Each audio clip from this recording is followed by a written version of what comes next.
రైతులు ధాన్యం మొలకెత్తిందని వేడుకుంటే బూతులు తిట్టిన మంత్రిని తొక్కి పాతాళానికి పంపాల్సిన సమయం వచ్చిందని పవన్ కళ్యాణ్ అన్నారు. సివిల్ సప్లైస్ మంత్రి ఆయన కుమారుడి అరాచకాలతో ప్రజలు అవస్థలు పడుతున్నారని ఆరోపించారు.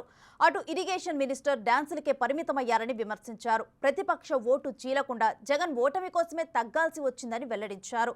రోజుకు కోట్ల రూపాయలు సంపాదించే అవకాశం ఉన్న ప్రజల భవిష్యత్తు కోసం రాజకీయాలకు వచ్చానని చెప్పారు. మధ్యతరగతి వ్యక్తిగా వారి అభ్యున్నతికి పాటుపడతానన్నారు. బాగుండాలని చెప్పి మీకు ఈ వ్యక్తి ఇతను నేను నా నోట్లోంచి ఉచ్చరించేంత స్థాయి కూడా లేదు ఈ సివిల్ సప్లైస్ మంత్రికి. ఇలాంటి మంత్రుల్ని, ఇలాంటి అభ్యర్థుల్ని, ఇలాంటి రాజకీయాల్లోంచి తన్ని తగలేసేయాలి, బయటికి గోస్తని నదిలో కలిపేయాలి. ఇలాంటి వ్యక్తుల్ని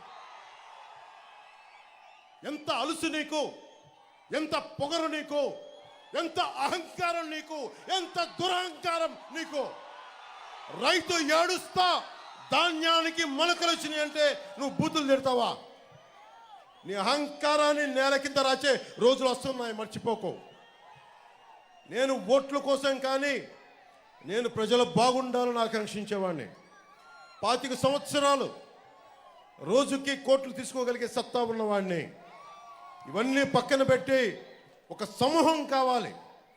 ఒక నదికి, ఒక దేశానికి ఒక నది చాలదు, ఒక దేహానికి ఒక రక్తనాళం సరిపోదు. అలాంటి 5 కోట్ల మంది ప్రజలకి ఒకళ్ళిద్దరు నాయకులు సరిపోరు. 3 పార్టీల బలమైన నాయకత్వం కావాలి.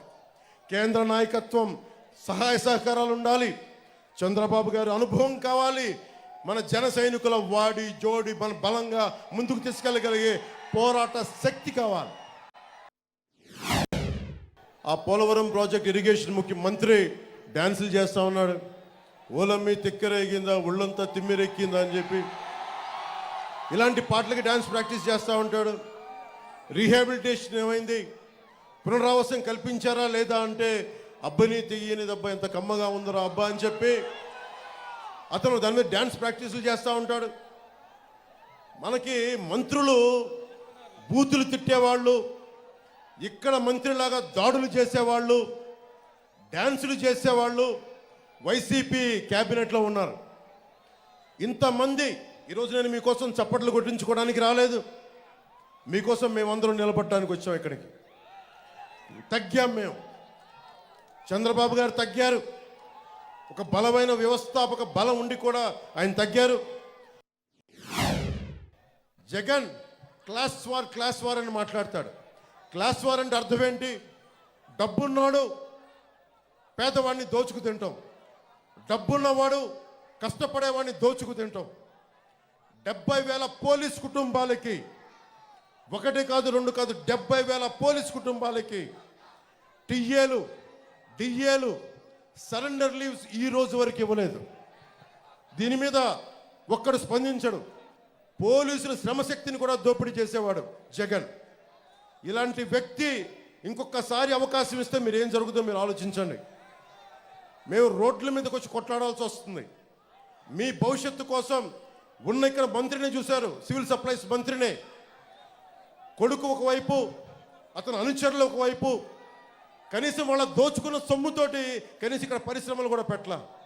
ఎక్కడో తెలంగాణలో బాలానగర్లో ఇక్కడ కూర్చొని స్టీల్ ఫ్యాక్టరీలు పెట్టుకున్నారు. అక్కడికి వెళ్ళి ఇక్కడ దోచేసిన డబ్బుతోటి, ఇక్కడ టీడీఆర్ బాండ్లతోటి దోచేసిన డబ్బుతోటి వెళ్ళి తెలంగాణ హైదరాబాద్లో బాలానగర్లో ఫ్యాక్టరీలు పెట్టుకున్నారు. కనీసం అవినీతి డబ్బుతోటి కనీసం ఇక్కడ పరిశ్రమలు పెట్టినా కానీ కొద్దిమంది కనీసం ఉపాధి అవకాశాలను వచ్చిండే. వాడు కనీసం ఆ జ్ఞానం కూడా లేదు ఆ మనుషులకి.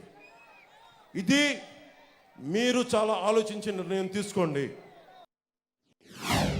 జగన్ అనే వ్యక్తి ఎంత దోపిడీ చేస్తున్నాడో మనందరికీ తెలుసు. ఇక్కడున్న మంత్రి ఎంత దోపిడీ చేస్తున్నాడో తెలుసు. ఇక్కడున్న వాళ్ళ మంత్రి కొడుకు ఏం దోపిడీ చేస్తున్నాడో తెలుసు. మనందరం కలుగుల్లో ఉన్న ఎలకల్లాగా బయట రావట్లేదు. సగం మధ్యతరగతి మనిషి పార్టీలను దాటి, కులాలను దాటి ఆంధ్రప్రదేశ్గా, భారతదేశంగా ఆలోచిస్తే చాలా బలమైన మార్పు తీసుకురావచ్చు. ఒక మధ్యతరగతి మనిషి కడుపు మంట వచ్చి, కోపం వచ్చి బయటకు వచ్చి నిలబడితే అది జనసేన అవుతుంది. అది ఎందుకంటే నేను ఎందుకు చెప్తున్నాను ఈ మాట అంటే, నేను సగటు మధ్యతరగతి మనుషులు ఎట్లా ఉంటాడో నేను అలాగే పెరిగాను. ఈరోజు ఎంత డబ్బున్నా కానీ నా మధ్యతరగతి మనస్తత్వాన్ని నేను పోగొట్టుకోదలుచుకోలేదు. ఆ మధ్యతరగతి మనిషే ఈ రోజున కూర్చొని ఓటు చీలకూడదు, అందరం కలిపి ఉండాలని చెప్పి సగటు మధ్యతరగతి మనిషి ఆకాంక్ష ఆశయమే ఈ రోజున జనసేన ముందుకు తీసుకొచ్చింది.